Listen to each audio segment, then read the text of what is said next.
Hi everybody, it's April 24th, 2020, and I want to welcome you to the Trumbull Public Schools' 6th Distance Learning Update broadcast. I'm Jonathan Budd, Assistant Superintendent of the Trumbull Public Schools, and today I'll be joined by two of my colleagues. Together we're going to highlight information related to revised grading frameworks for this final segment of the school year. For all parents and guardians, by the time you're watching this, you will have received an e-blast with an attachment that discusses several aspects of what we're calling Phase 2 of our TPS distance learning plan. If you do not receive the document, a copy is posted on our website at www.trumbleps.org. Today in this broadcast, we're going to highlight the revised frameworks for grading for this final segment of the school year, and next week we will highlight other aspects of our Phase 2 plan, including the use of video for distance learning. First, a little context that's important. Knowing that the school closure that began on March 13th has been extended per order of the governor through at least May 20th, Trumbull Public Schools has transformed itself into distance learning for all students. Now, we know and we've said that cannot replace the live interaction of teachers and students in classrooms and school buildings, but we're very pleased with the work of our teachers and administrators during this time. That's also been challenging for them and their families. We appreciate the community's support for distance learning and its evolution over time. Now, due to the many differences between in-person learning and distance learning, in early April, the Connecticut State Commissioner of Education, Miguel Cardona, asked all school districts to consider changes to grading and reporting frameworks that will best support students during the school shutdown and most fairly represent their performance. As Commissioner Cardona and others have explained, the rapid transition of in-person distance learning has challenged the school system in several ways. In Trumbull specifically, we have confirmed cases of COVID-19 that continue to rise. That affects directly the lives of several families. And also, our Trumbull students are engaging in distance learning in diverse ways, including through no fault of their own with uneven internet access. And as their key caregivers are sometimes called to essential work, including health care and to telework, our students are participating in distance learning with a very wide range of support from homes. Our staff, too, participates in distance learning from a myriad of perspectives. In working from their homes, they meet the same challenges as Trumbull families do, including in some cases being personally affected by COVID-19, having uneven internet access, and being responsible for members of families of their own while they're working. And then from a teaching and learning perspective, distance learning challenges are typical assessment routines. Now, our teachers typically include regular formative and summative assessments to gauge student performance and to give students feedback relative to their peers. Very good practices, but distance learning has challenged both the frequency and the type of assessments teachers can provide. That itself would pose challenges for a grading and reporting mechanism. So, since Commissioner Cardona's request, we have met with administrators at all levels, pre-K-12, to reflect on our previous grading and reporting frameworks and to consider changes as necessary based on distance learning.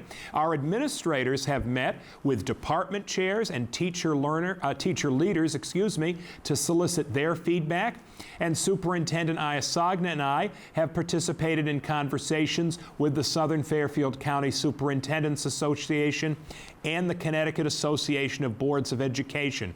What you will hear today and what you will see in the document that you've received and is online is the final result of all those conversations.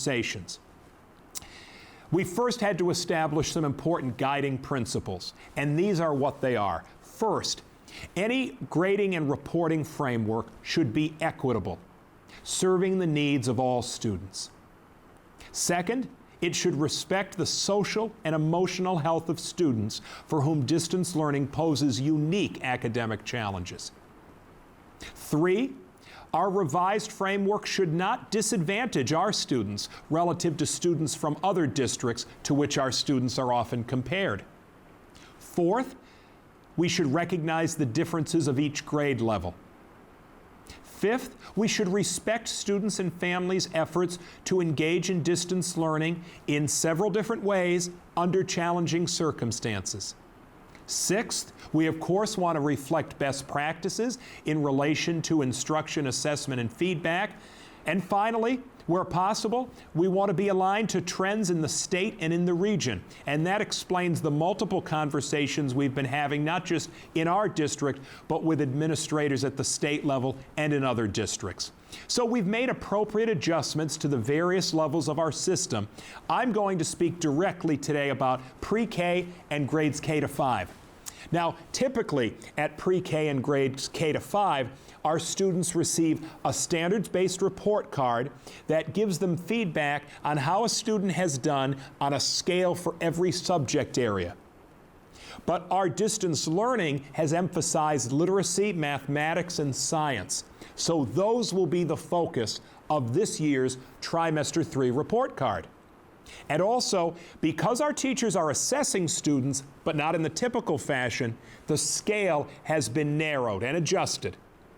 Each student will receive 1 score each for literacy, math, and science based on a rubric that will indicate whether the student has met standards or is approaching standards. Now, each student will also receive a very important narrative comment from his or her teacher that will include remarks about the student's work this trimester in literacy, math, and science. And of course, the teacher may also include remarks about the student's whole portfolio of work this trimester and this year, including other subject areas. Now, if you have any further questions about this report card change for our elementary students, do not hesitate to reach out to your child's school principal or to me, and additional details again are in the document that's been e-blasted today on Friday, April 24th to our parents and guardians and is available on our website at www.trumbleps.org. Now, our changes to our grading frameworks for secondary students, those kids at the middle and the high school levels, are also appropriate, taking into account the basic guidelines I mentioned earlier. To explain these changes, I'm really pleased to be joined today by 2 of our outstanding Trumbull principals, Bryan Rickert, principal of Hillcrest Middle School, and Marc Guarino, principal of Trumbull High School. And we'll be starting today with you, Bryan, principal of Hillcrest Middle School. Thank you, Appreciate your coming in. And the first question is the kind of obvious one, which is, can you describe for those watching the changes that we're making at the middle school level to report cards for trimester 3? Sure. So typically in a middle school setting, we grade based on an A, B, C, D, or F report card range. So different from elementary school, more of a traditional grading pattern. In talking with the principal from Madison Middle School, Peter Sullivan, really on a daily basis, communicating with teachers and parents, the PTA, we're really finding that the challenges that this pandemic has brought us, that grading system really doesn't reflect the values that our system has come up with in terms of respecting the situations that kids are in and understanding how difficult distance learning is. Therefore, after consulting with Dr. Budd, the secondary principals, assistant principals, we found that going to a binary grading system would be the best way to cast the widest net possible to reach and accommodate the most students. So therefore, starting next week, we'll be going to a pass, not pass system at middle school. And we're going to that system in a way not to punish or not take into account that students may not have as much support at home as they might have in the classroom.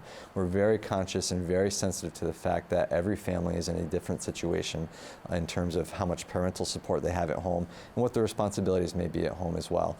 So we feel, after consulting with Dr. Budd, secondary principals, and even talking to some of our colleagues in comparable school districts, that a binary pass, not pass system is a way to acknowledge the hard work and the commitment that all of our families have been putting into this distance learning program, but also making sure that we are not punishing students for things that are outside of their control. You're an expert on middle school education, and you also see how our middle school students have been working in phase 1 of distance learning up to date. Anything else, Bryan, on why these changes are particularly good for our middle school population? Yeah, and something that I've been very impressed with the school district on is that the message from day one is that we are prioritizing the physical and mental health of our students. And we know how deeply our parents and our student population care about their proficiency in certain standards and different subjects at their grade levels and how well they want to do in school. We do not want them perseverating over whether or not they are earning a B versus an A or a C versus a B, and therefore taking those mental health standards into account. We really feel that going to a binary system of pass, not pass, also takes into account that we don't want to make sure kids are stressing over grades, but also trying to meet standards in the best possible way. That's great. Anything else you'd like to share with our community members watching this broadcast? Absolutely. First and foremost, I hope that our families, our students and parents are safe during this time and have the things that you need to get through this pandemic. Secondly, I hope you know that the teachers, the school district administrators are really working as best we can to accommodate as many students as we can. We know that there is no one-size-fits-all solution to distance learning. We know that there'll be some families that are thrilled with what we're doing and some families that might be slightly disappointed.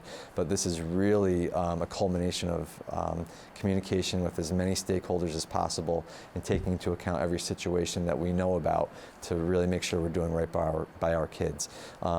This program from the beginning has been organic, which in my opinion, Dr. Budd's opinion, is a good thing, that we are kind of scaffolding as we go. And I'm confident that these changes will be in the best interest of our students and in the best interest of making sure that we're moving forward in the right direction. Well, thank you, Bryan. We really appreciate your coming in today. And it's obvious to you, everybody, how strong Trumbull Public Schools is linked in part, in a rather major way, to the strong administrators we have in the district, including Brian Rickert, principal of Hillcrest Middle School, Peter Sullivan, principal of Madison Middle School. I also want to point out, because the question might come up from some of our parents of 8th grade students, will any of this change to the reporting framework affect students' placement in grade 9 courses for next year? And it should have. The answer is it should have no negative effect at all. A document was distributed to all 8th grade parents via email on Wednesday afternoon, April 22nd, that explained the course placement and selection process for incoming grade 9 students. If there's anybody watching who has an 8th grade student who is not aware of that communication and the process by which they could view the courses that their child is scheduled for and request changes to those courses, please contact my office or either of the middle school principals by email or our next guest, our Trumbull High School principal, by email. All of us will be happy to help you. Those sentences were very important, but they were also the transition to have a second special guest take Mr. Rickert's seat here at the table. And so our next guest I'm joined by is Marc Guarino, our esteemed principal of Trumbull High School, just named by U.S. News and World Report as one of the best high schools in the United States. And Marc, I know, like Bryan, you've had conversations with many stakeholders about grading and reporting, probably even more substantial, because 9th through 12th grade is a wide range of kids with lots of different needs and different types of issues. Sure. I've participated in at least 2 meetings with your department chairs. I know there have been more, and with other administrators at other high schools you've spoken to as well. So in summary, to amplify the document we have on our website, what are the key changes in grading for 4th marking period, where we are right now, for Trumbull High kids? Thank you very much, Dr. Budd, for having me here and giving me the opportunity to share the work that we've been engaged in on this topic of grading. And I think Dr. Budd and also Mr. Rickert made some really great comments about and really acknowledging the fact that what our students and our teachers are experiencing today does not come close to what happens in our classrooms and the connections that we have with students. So those guiding principles that Dr. Budd shared influence the conversations that we've had at the building level. And one of the things that we felt that was important in acknowledging the fact that there are different experiences that our students and families are having at home, and we have to take into account that that we can't really anticipate or really know what that impact is. So we really landed in really our conversations focusing on options for our students and options that are manageable for our students, and those options hopefully align to the experiences they've had in our digital learning platform. So there's going to be two options that I would like to share with you. The first option that students at Trumbull High School will be able to choose for the fourth marking period, and for the fourth marking period only, is a pass incomplete option. And I think it's important. That's not a pass fail. There was no concession on any part of our department chairs and our administrative team that we wanted to really entertain this idea of a failure for students. So we're talking about pass incomplete. And for students who want to choose a pass incomplete, they would take in consideration the experiences they've had in distance learning and say, listen, I really feel that a pass is going to best represent and reflect the experience I've had, my success towards my learning goals, and the pass is important to understand. If a student chooses a pass for their fourth quarter grade, that pass does not get factored into their overall grade for the year. Whatever option our students are going to choose, our students are going to be issued one letter grade on their transcript, as they always have in the past. That grade will then be weighted accordingly to the weighting prescribed by the course. And we feel that pass option with that calculation error allows students to best reflect the situations they may have at home in this distance learning environment. Students, when they choose, if they choose to opt the pass incomplete, we want to make sure that we understand the circumstances around why a student could not achieve a passing grade in a particular course.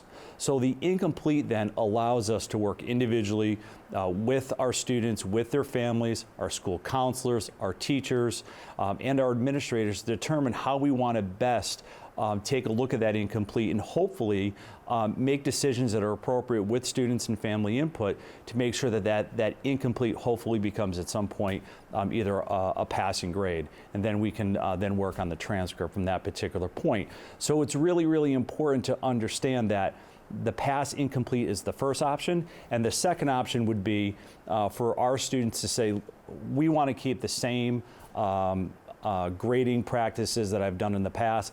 I'm doing really, really well in my distance learning in a particular class, and therefore, I really like my fourth quarter grade, and I'm going to have that grade be represented in my overall grade. So essentially, there wouldn't be a change. That second option for our families and for our students would allow them to keep the same sort of grading system we've had in place. It's important that I note at this particular point, and you'll see this in Dr. Budd's communication, that for the Trumbull High School students, all courses, with the exception of a few dual enrollment courses, there will be no final exams this year and this year only. So that's really important to understand. In the document that you'll receive from the district later on today, you'll see some information, I think, and some questions that are out there that if you have some questions about how the grading is going to work out depending on that option, you'll see some information there. And our goal is to make sure that when you look at the options, that you have as much information as possible. Please, if you have questions, please reach out to my office through email or through our house principals or our counselors. They can assist you in trying to clarify what these options might mean for you. So I wanted to share those two options with our families today. A student can select this for fourth marking period, this pass incomplete option, or the traditional letter grade option for each course individually, or is it a collective choice for all their classes? That's a great point.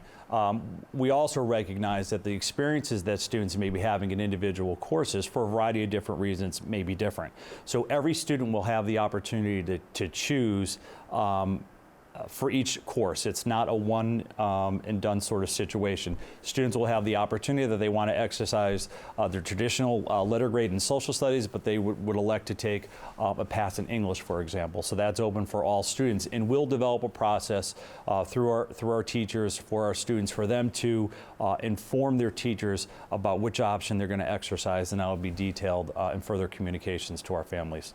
How quickly does a student need to make this decision? This, I think, is a great question, and it's an important one for for our students and for our parents really to consider. We want to take a look at the month of really May to really closely examine what is the best option. So we've set a date right now for Monday, June 1st, for all of our students to be able to clear in each one of their classes which option they're going to choose. And we'll send out reminders through the course of May to remind our students. And I think it's going to be important that they understand where they are in their learning progress in the marking period, and that informs that decision. We don't want students to make that decision today. We don't need our students to make that decision today. As we get closer to the end of the fourth marking period, in June 1st, we felt was a really good time to be able to do that for our students to make that declaration. Very good. It is a complicated scheme because of the nature of a high school. You will see more details about this in the document, and there may be some questions you have we didn't anticipate, so feel free to follow up. But Mark, anything else you'd like to say to the community watching this as you've been seeing distance learning unfold the past few weeks? I'm a parent as well. And so I can understand the experiences that our students and our families are having at home, and I appreciate all the support that our families have been able to give to their students at this time. This, in a very, very short order, Trumbull High School, one of the largest high schools in the state, turned around a distance learning plan that had 100% support by the teachers.